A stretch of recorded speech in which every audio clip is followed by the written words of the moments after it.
ബാബറി മസ്ജിദ് രാമജന്മഭൂമി പ്രശ്നം നമ്മൾ ഒരുപാട് കേട്ടതാണ്, പറഞ്ഞതാണ്, അനുഭവിച്ചതാണ്. ഈ രാജ്യത്തിൻ്റെ മതേതരത്വത്തിൽ മുറിവേറ്റതാണ്. ഒരു സമൂഹത്തോടും ഒരു ചരിത്രത്തോടും അനീതി കാട്ടിയതാണ്.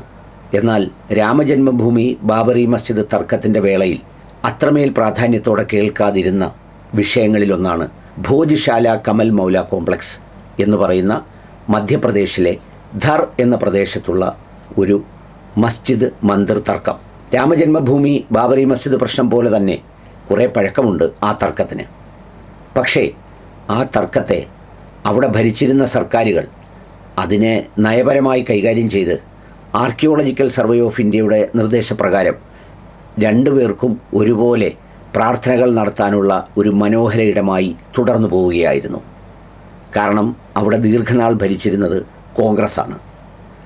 എന്നാൽ പിന്നീട് സംഘപരിവാർ രാഷ്ട്രീയം അവിടേക്ക് എത്തിയതോടുകൂടി ഈ ഭോജ്ശാല വിഷയത്തെ ഒരു വിഭാഗീയതയുടെ, വർഗീയതയുടെ വിഷയമാക്കി മാറ്റുന്നതിന് വേണ്ടി ശ്രമിച്ചു.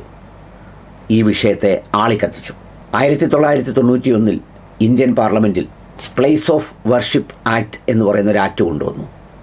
ആ ആക്ട് കൊണ്ടുവന്നതിൻ്റെ കാര്യം രാമജന്മഭൂമി ബാബറി മസ്ജിദ് ഇഷ്യൂ ഒഴിച്ചുള്ള എല്ലാ ദേവാലയങ്ങളുടെയും വിഷയത്തിൽ 1947 ആഗസ്റ്റ് 15 തൽസ്ഥിതി തുടരും എന്നായിരുന്നു പ്ലേസ് ഓഫ് വർഷിപ്പ് ആക്ട് 1991 പറഞ്ഞത്. അത്തരമൊരു നിയമനിർമ്മാണം നടത്തിയതാണ് ഇന്ത്യൻ പാർലമെൻറ്റ്. അതിൻ്റെ സ്പിരിറ്റ് വേറൊന്നും ആയിരുന്നില്ല. ഏതെങ്കിലും മതത്തെ സംരക്ഷിക്കാനോ പ്രത്യേകിച്ച് ആരോടെങ്കിലും ഒരു പ്രീണനം നടത്താനോ ഒന്നുമായിരുന്നില്ല. ഇന്ത്യയുടെ ആ വളർച്ചയും വികാസവും രൂപപ്പെടലുമൊക്കെ നമുക്കെല്ലാവർക്കും അറിയാവുന്നതാണ്. വ്യത്യസ്ത ജാതികളും മതങ്ങളും വ്യത്യസ്ത മനുഷ്യരുടെ പലായനങ്ങളും വ്യത്യസ്ത സംസ്കാരങ്ങളുടെ കൂടിച്ചേരലും ഒക്കെ ചേർന്നതാണ് ഇന്ത്യൻ സമൂഹം. അതുകൊണ്ട് തന്നെ ആരാധനാലയങ്ങളുടെയും വിഷയത്തിൽ അങ്ങനെയൊക്കെയുണ്ട്. പുതിയ പുതിയ ആരാധനാലയങ്ങൾ ഉണ്ടായിട്ടുണ്ട്. പഴയത് മണ്ണടിഞ്ഞിട്ടുണ്ട്, ചിലത് പുനരുജ്ജീവിക്കപ്പെട്ടിട്ടുണ്ട്. അതിനെല്ലാം ഒരു ബോർഡർ ലൈൻ വേണം, ഒരറുതി വേണം. നമ്മൾ സാധാരണ കുടുംബത്തിൽ തർക്കങ്ങൾ ഉണ്ടാവുമ്പോൾ, സഹോദരങ്ങളായി ഏറ്റുമുട്ടുമ്പോൾ മധ്യസ്ഥർ ചിലർ പറയാറില്ലേ, ഒരു പോയിന്റിൽ നമുക്ക് ഒന്നിക്കണം. അതിനുവേണ്ടി കണ്ടെത്തിയതാണ് ഓഗസ്റ്റ് 15, 1947. എല്ലാവരും അംഗീകരിച്ചതാണ്. രാമജന്മഭൂമി ബാബറി മസ്ജിദ് വിഷയത്തിൻ്റെ വിധി വരുമ്പോൾ ആ വിധിയിൽ എടുത്തു പറഞ്ഞു, ഇത് രാമജന്മഭൂമി ബാബറി മസ്ജിദ് വിഷയത്തിന് മാത്രമാണ്. ബാക്കിയുള്ള ദേവാലയങ്ങൾക്കെല്ലാം 1991 പ്ലേസ് ഓഫ് വർഷിപ്പ് ആക്ട് നിലനിൽക്കും. എന്നാൽ ആ വിധിന്യായം അവിടെ നിൽക്കെ തന്നെ വീണ്ടും ഒരു പഴയ പരാതിയുടെ പേരിൽ 2023 സർവേ നടത്താൻ അനുമതി കൊടുക്കുന്നു സുപ്രീം കോടതി. അതിനൊരു പഴുത് കണ്ടുപിടിക്കുന്നു. ആ പഴുത് ഇത് ഒരു ആർക്കിയോളജിക്കൽ ഹിസ്റ്റോറിക് മോണ്യുമെൻ്റ് ആണ് എന്ന തരത്തിലേക്ക്. 91 ആക്ട് മതപരമായ ദേവാലയങ്ങളുടെ കാര്യത്തിലാണെങ്കിൽ ഇതങ്ങനെയല്ല. ഇതൊരു ഹിസ്റ്റോറിക്കൽ പെർസ്പെക്റ്റീവിലുള്ള സംഗതിയാണ്, ഒരു ആർക്കിയോളജിക്കൽ മോണ്യുമെൻ്റാണ്, അതിൻ്റെ സ്വഭാവമാണ് പരിശോധിക്കുന്നത് എന്ന പഴുതുപയോഗിച്ച് അതിന് അനുമതി കൊടുക്കുന്നു ഇപ്പോഴത്തെ ചീഫ് ജസ്റ്റിസ് അടക്കം.